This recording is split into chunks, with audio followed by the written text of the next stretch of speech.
Hello दोस्तों, फिर से एक बार स्वागत है आपको मेरे यूट्यूब चैनल विनोद फैक्ट के अंदर। दोस्तों, आज मैं आपको बताने जा रहा हूँ दुनिया के सबसे ख़तरनाक वायरस के बारे में। दुनिया के सबसे डेंजरस 5 वायरस के बारे में आपको पूरी जानकारी दूंगा। उसको आप ध्यान से सुनना दोस्तों, एयरफोन लगा के। दोस्तों, अभी तक अगर आपने मेरे यूट्यूब चैनल को अगर आपने मेरा सब्सक्राइब नहीं किया है दोस्तों, तो सब्सक्राइब ज़रूर करें, क्योंकि सब्सक्राइब करने से दोस्तों मैं आपको और भी अच्छी से अच्छी जानकारी दे पाऊँगा दोस्तों। तो दोस्तों चलो शुरू करते हैं बिना टाइम वेस्ट किए हुए। दोस्तों, सबसे पहला आपको वायरस जो अभी फ़िलहाल चल रहा है 2020 के अंदर, जो सबसे ख़तरनाक वायरस साबित हुआ है दोस्तों, कोरोना वायरस। दोस्तों, कोरोना वायरस को तो आपने सबने जान ही लिया होगा दोस्तों, कितना घातक बीमारी है और कितना ख़तरनाक फैल रहा है दोस्तों। ये पूरे वर्ल्ड के अंदर, पूरे पूरे सारे देशों के अंदर दोस्तों फैल गया है। इसको संभालना बहुत मुश्किल हो रहा है। टॉप देशों के अंदर भी इसमें बहुत हालत ख़राब, जैसे कि अमेरिका में दोस्तों हालत बेकाबू हो गई है। आपको पता होगा, America, Italy, Spain, Japan, China, India. तो दोस्तों मैं आपको बता देता हूँ कोरोना वायरस है क्या, इसके क्या क्या लक्षण होते हैं, क्या क्या बीमारी होती है और कैसे फैलता है दोस्तों। दोस्तों मैं आपको बताता हूँ, सबसे पहले कोरोना वायरस कई प्रकार के विषाणुओं का वायरस होता है, जो एक समूह जो स्तनधारी और पक्षियों में रोग उत्पन्न करता है। यह आरएन वायरस होते हैं। इनके कारण मानवों में स्वास्थ्य तंत्र संक्रमण पैदा हो सकता है, जिसकी जिसकी गहनता हल्की, जैसे दोस्तों सर्दी, जुकाम, बुखार, सर दर्द और तथा ये जान भी ले सकती है दोस्तों। बहुत गंभीर बीमारी है, मृत्यु तक हो सकती है।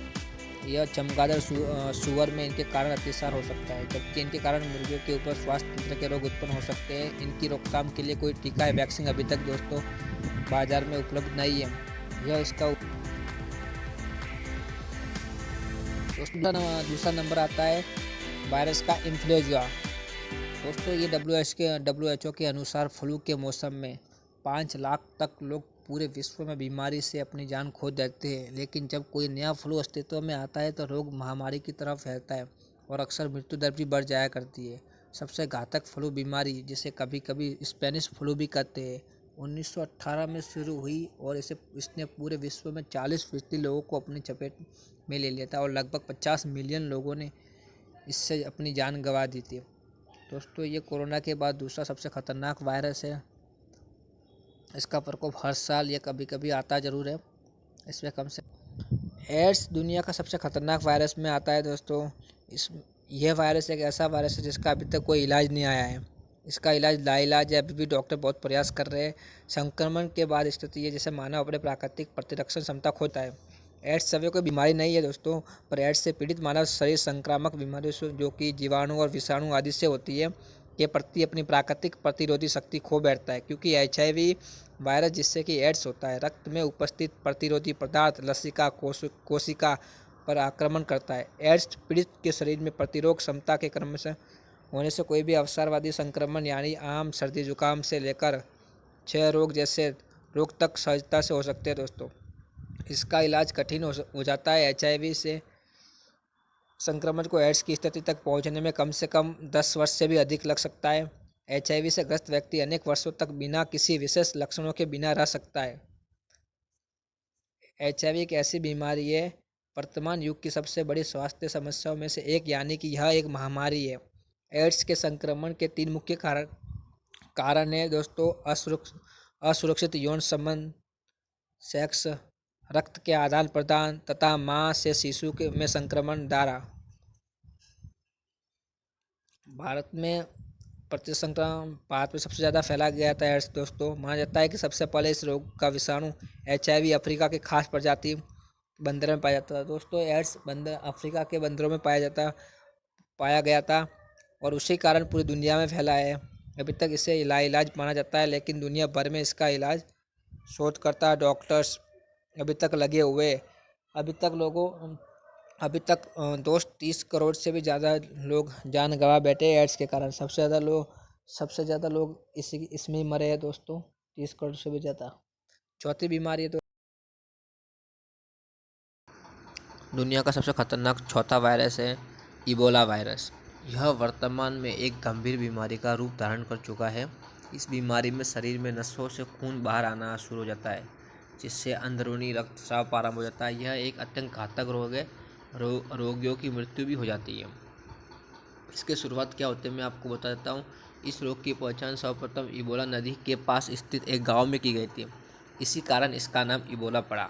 इबोला एक ऐसा रोग है दोस्तों जो मरीज के संपर्क में आने से फैलता है। मरीज के पसीने, मरीज के खून, श्वास से बचकर रहे इसके चपेट में आकर टाइफाइड, कॉलरा, बुखार, मांसपेशियों में दर्द होता है, बाल झड़ने लगते हैं, नसों से मांसपेशियों में खून उतर आता है। इससे बचाव करने के लिए खुद को सतर्क रहना उपाय। इबोला का नाम कार्गो की एक सहायक नदी इबोला के ऊपर पड़ा है और यह वायरस सबसे पहले अफ्रीका में पाया गया। इबोला के मरीजों की 50 से 80% मौत रिकॉर्ड की गई है। रोग फैलने के कारण, यह रोग पसीने और लार से फैलता है। संक्रमित खून और मल के सीधे संपर्क में आने से भी यह फैलता है। इसके अतिरिक्त यौन संबंध, इबोला से संक्रमित शव को ठीक तरह से व्यवस्थित न करने से। इसके लक्षण क्या है इसका बताता हूँ। इस इबोला के लक्षण उल्टी, दस्त, बुखार, सिर दर्द, रक्तस्राव, आंखें लाल होना, गले में कफ। अक्सर इसके लक्षण प्रकट होने में 3 सप्ताह तक का समय लग जाता है। इस रोग में रोगी की त्वचा गलने लगती है, यहाँ तक कि हाथ पैर से लेकर पूरा शरीर गल जाता है। ऐसे रोगियों से दूर रहकर ही इस रोग से बचा जा सकता है। अभी तक इसका कोई इलाज नहीं है, इसके लिए कोई दवा नहीं बनाई जा सकी, इसका कोई एंटीवायरस भी नहीं है। इसके लिए टीका विकसित करने का प्रयास जारी है, हालांकि अभी तक ऐसा कोई टीका मौजूद नहीं है। इतना खतरनाक वायरस है, इस वायरस से भी आपको सावधान रहना पड़ेगा। 5वां वायरस का नाम है हंता वायरस। यह हंता वायरस चूहों से फैलता है। अगर कोई इंसान चूहों के मलमूत्र या लार को छूने के बाद अपने चेहरे पर हाथ लगाता है तो हंता संक्रमित होने की आशंका बढ़ जाती है। हालांकि आमतौर पर हंता वायरस एक व्यक्ति से दूसरे व्यक्ति में नहीं जाता है। हंता के संक्रमण का पता लगने में 1 से 8 हफ्तों का टाइम लग सकता है। अगर कोई व्यक्ति हंता संक्रमित है तो उसे बुखार, दर्द, सर्दी, बदन दर्द, उल्टी जैसी दिक्कतें हो सकती है। हंता संक्रमित व्यक्ति के हाथ बिगड़ने पर फेफड़ों में पानी भरने और श्वास लेने में तकलीफ भी हो सकती है। यह जनवरी 2019 में हंता से संक्रमित 9 लोगों की पैटागोनिया में मौत हो गई थी। इसके बाद पर्यटकों को आगाह भी किया गया था। तब से एक अनुमान के मुताबिक हंता वायरस से संक्रमित लोगों के 60 मामले सामने आए, जिनमें से 50 को क्वारंटीन रखा गया। यह भी बहुत खतरनाक वायरस है दोस्तों, इससे भी आपको दूर रहना चाहिए। और इसी कहा मैं आपको इन 5 वायरसों के नाम बताया दोस्तों। अगर मेरी बात अच्छी लगी हो, अगर मेरी आप अभी नया यूट्यूब चैनल है दोस्तों, अगर अच्छा नहीं लगा हो तो प्लीज़ आज मेरे यूट्यूब चैनल को सब्सक्राइब करें और मुझे